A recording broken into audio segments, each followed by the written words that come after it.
Halo teman-teman semuanya, perkenalkan saya Fakir Dalvan dengan NIM 12022232202. Pada kesempatan kali ini, saya akan menjelaskan tentang tugas besar mata kuliah Kepemimpinan dan Keterampilan Interpersonal. Yang saya buat dengan topik yang saya pilih adalah manajemen waktu.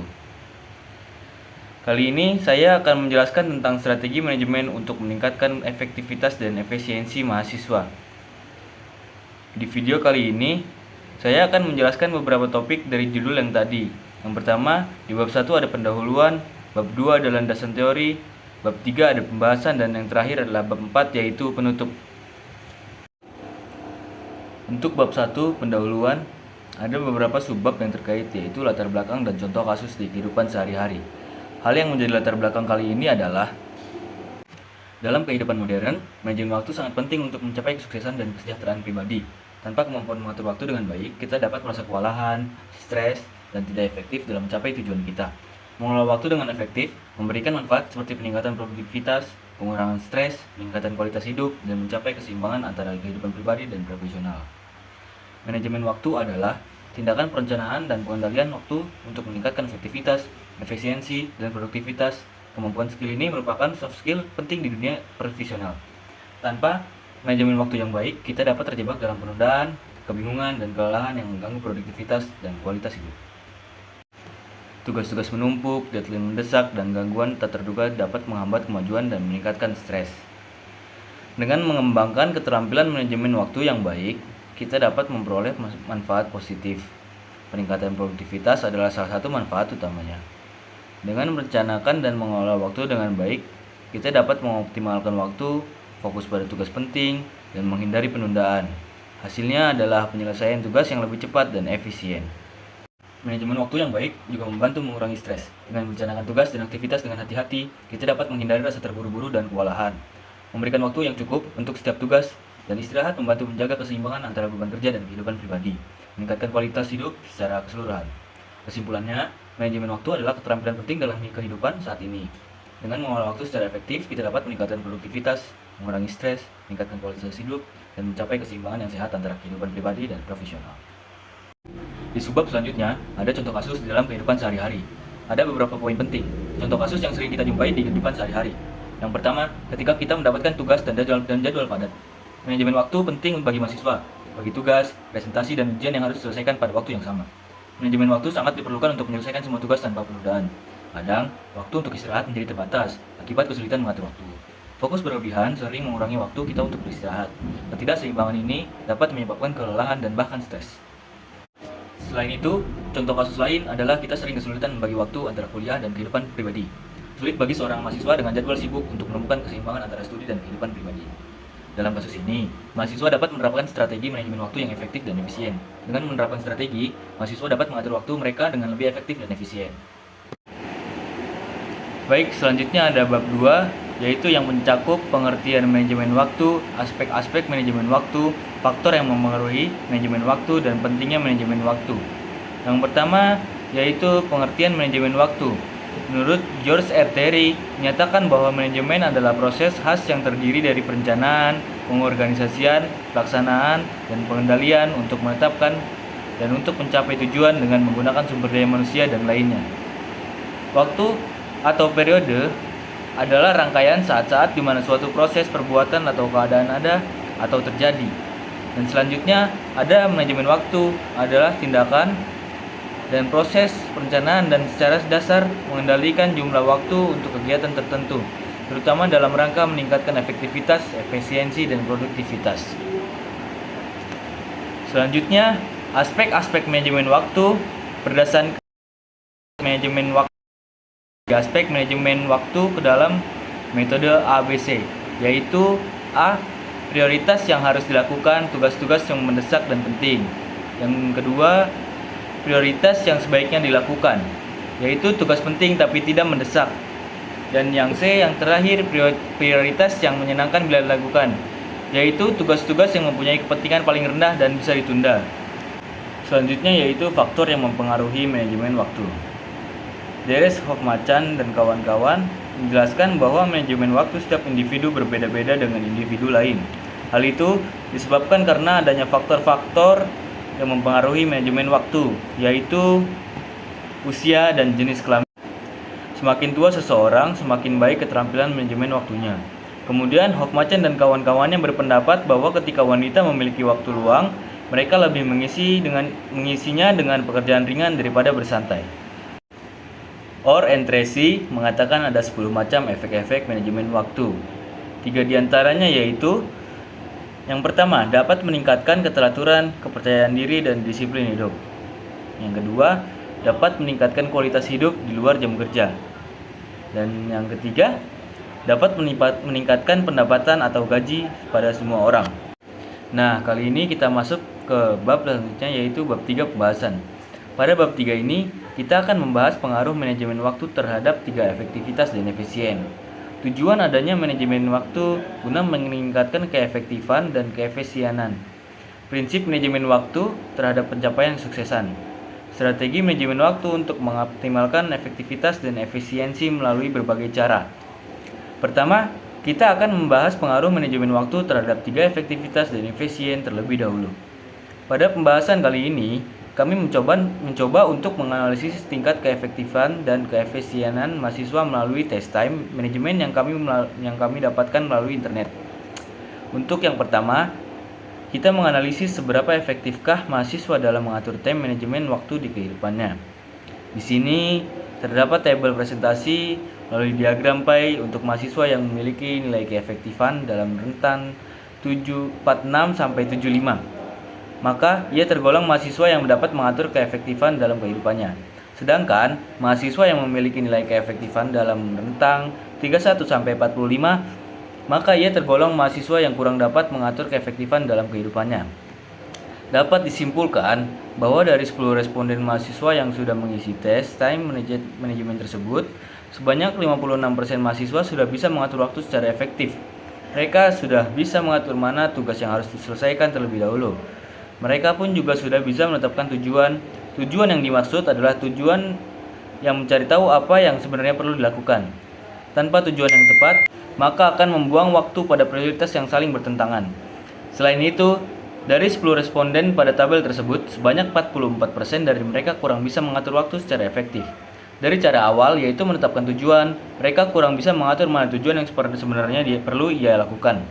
Terlebih lagi, mereka juga sulit untuk menetapkan prioritas yang lebih penting. Beberapa dari responden tersebut kurang bisa mengatur waktunya di antara tugas dengan rencana lain yang kurang penting. Selain itu, ia juga sering menunda tugas yang akibatnya tugas tersebut menjadi menumpuk dan ia akan kebingungan untuk menyelesaikannya. Untuk yang kedua, kita menganalisis seberapa efisiensikah mahasiswa dalam mengatur time management di kehidupannya. Di sini juga terdapat tabel dan presentasi melalui diagram pie. Untuk mahasiswa yang memiliki nilai keefisiensian dalam rentan 51 sampai 100, maka ia tergolong mahasiswa yang dapat mengatur keefisiensian dalam hidupnya. Sedangkan mahasiswa yang memiliki nilai keefisiensian dalam rentan 0 sampai 50, maka ia tergolong mahasiswa yang kurang dapat mengatur keefisiensian dalam kehidupannya. Dalam tabel tersebut dapat disimpulkan bahwa dari 10 responden mahasiswa yang sudah mengisi tes time management tersebut, secara keseluruhan, rata-rata responden sudah tergolong mengatur waktu mereka dengan cukup efisien. Mereka dapat mengatur jadwal mereka dengan baik dan memanfaatkan waktu mereka secara efisien. Pada tes tersebut, responden menunjukkan kemampuan untuk mengidentifikasi tugas-tugas yang penting dan mendesak dan kemudian mengalokasikan waktu yang tepat untuk masing-masing tugas tersebut. Mereka juga mampu menghindari pemborosan waktu pada aktivitas yang tidak produktif atau tidak relevan dengan tujuan akademik mereka. Kemampuan ini membantu mereka dalam meningkatkan produktivitas studi mereka dan menghindari stres yang disebabkan oleh tumpukan tugas. Meskipun diagram tersebut menunjukkan bahwa sebanyak 100% dari responden dalam tes tersebut telah mengatur waktu mereka dengan efisien, penting untuk diingat bahwa hasil tersebut tidak dapat secara langsung diterapkan kepada semua orang atau kepada semua individu. Meskipun mayoritas responden dalam sampel tersebut telah menunjukkan kemampuan dalam manajemen waktu, masih mungkin ada individu lain yang di luar sampel tersebut yang masih perlu meningkatkan keterampilan mereka dalam hal ini. Dari analisis yang kami sampaikan tersebut, dapat disimpulkan bahwa responden dalam tes time management tersebut menunjukkan tingkat keefektifan dan efisiensi yang baik. Mereka memiliki kemampuan untuk mengatur jadwal mereka dengan baik dan mengatur mereka dalam menggunakan waktu secara efektif dan efisien. Keefektifan dan keefisienan dalam mengatur waktu memiliki pengaruh yang sangat penting bagi mahasiswa. Dengan mengatur waktu dengan baik, mereka dapat menghindari tumpukan tugas dan tenggat waktu yang terlalu dekat. Hal ini membantu mereka untuk tetap fokus pada tugas-tugas yang penting dan mendesak, serta memberi mereka kesempatan untuk mengalokasikan waktu yang tepat untuk setiap tugas. Subbab selanjutnya adalah tujuan adanya manajemen waktu guna meningkatkan keefektifan dan keefisiensian. Setelah kita mengetahui gambaran dari definisi manajemen waktu, pasti kita akan bertanya-tanya sebenarnya apa tujuan yang dari manajemen waktu sehingga dapat membangun kehidupan yang teratur, sukses. Tujuan dari manajemen waktu yaitu yang pertama, mengurangi stres, yang kedua, keseimbangan kehidupan kerja yang lebih baik, selanjutnya lebih banyak kebebasan waktu, fokus lebih besar, lalu tingkat produktivitas yang lebih tinggi, dan lain-lainnya. Subbab berikutnya, kita akan membahas mengenai prinsip manajemen waktu terhadap pencapaian kesuksesan. Telah banyak orang yang mencapai keberhasilan dengan menerapkan manajemen waktu yang baik dalam kehidupan mereka. Prinsip utama dari manajemen waktu yang baik adalah tidak mengenal kata mager atau malas-malasan. Orang yang sukses selalu bergerak sesuai dengan agenda mereka dan menggunakan waktu yang tersedia sebaik mungkin. Mereka memiliki komitmen yang kuat untuk tetap produktif dan tidak tergoda untuk menyia-nyiakan waktu. Prinsip lain dari manajemen waktu yang baik seperti mengembangkan suatu kepekaan pribadi terhadap waktu, mengidentifikasi suatu tujuan jangka panjang, buat rencana pada jangka menengah, membuat rencana harian, dan mengatur tugas kuliah. Yang terakhir adalah strategi manajemen waktu untuk mengoptimalkan efektivitas dan efisiensi melalui berbagai cara. Ada beberapa cara untuk mengatur waktu kita. Yang pertama, buat daftar tugas atau brainstorming. Diawali dengan menuliskan semua kegiatan yang akan dilakukan dari yang tidak penting sampai yang penting agar semua kegiatan dapat berjalan dengan tertib. Yang kedua, ada disiplin waktu. Selesaikan tugas sesuai dengan tenggat waktu yang ditentukan dan manfaatkan waktu dengan efisien. Yang ketiga, ada fokus daftar yang telah diprioritaskan. Buat daftar yang disusun berisi ukuran kebutuhan berdasarkan tingkat kebutuhan individu. Biasanya, tindakan ini dimulai dari yang paling mendesak sampai kurang mendesak. Caranya dapat dibantu dengan membuat kuadran prioritas. Yang keempat, yaitu berani mengambil resiko dan tanggung jawab. Hadapi tugas-tugas dengan sikap proaktif dan bertanggung jawab akan membantu menghindari penundaan dan memastikan pekerjaan selesai tepat waktu. Yang kelima, ada jangan menunda-nunda waktu. Hindari kebiasaan menunda-nunda dan menghadapi tugas secara langsung. Dengan menyelesaikan tugas yang ditetapkan, kita dapat menggunakan waktu dan mencapai hasil yang lebih baik. Dan terakhir, buat agenda yang smart. Buat agenda menggunakan smartphone atau berbagai aplikasi yang sudah tersedia. Menerapkan manajemen waktu yang baik dapat memungkinkan kita sebagai individu untuk meningkatkan produktivitas, efektivitas, dan efisiensi kita pribadi. Memiliki pengetahuan profesional yang lebih baik, mengurangi tekanan dan stres, serta dapat meningkatkan peluang kesuksesan setiap orang. Selanjutnya, ada kesimpulan dan saran. Kesimpulannya, manajemen waktu adalah tindakan dan proses perencanaan untuk mengendalikan jumlah waktu yang digunakan dalam kegiatan tertentu.